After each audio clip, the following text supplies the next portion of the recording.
Dehre पकाइले perfume जीवन को विपद। आपण माने देखिथिबे जे जतबेले डिओड्रेंट रो एडवर्टाइज करा जाए बेयर बॉडी रे पुरुष माने थांती एवं डिओ को एमती स्प्रे करूथांती। आपण टीवी रे एई जिंस देखिथिबे एमती अनेक गुडी एडवर्टाइज करा जाए। या कुने अनेक गुडी तथ्य सामना को आस्तुआ बेले म आपन को कहि दवा पई चाहिबी जे प्राय 80% रु अधिक डिओ एवं परफ्यूम रे एल्युमिनियम थाए। जो एल्युमिनियम शरीर रे जो स्थान रु बा जो कोशिकार सीधासलख भाव में झाड़ बाहरी थाए ताकू बंद करिवार क्षमता रखे। जदि गोटे स्थान रे 10 थर रु अधिक डिओड्रेंट बा परफ्यूम स्प्रे करा जाए शरीर ताले सही स्थान रे झाड़र टिश्यू उपरे गोटे बड़ इफेक्ट पड़ी पारे।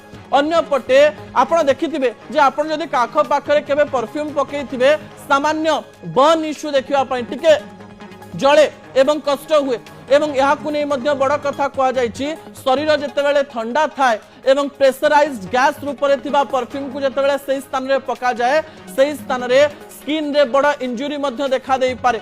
अन्य पटे शरीर विभिन्न स्थान रे जदि लो ग्रेडेड एल्युमिनियम फॉस्फेट थिबा परफ्यूम एवं डिओ व्यवहार करा जाए ता शरीर रे खूब शीघ्र स्किन कैंसर करथिबार कथा मध्य सामना को आसुछि।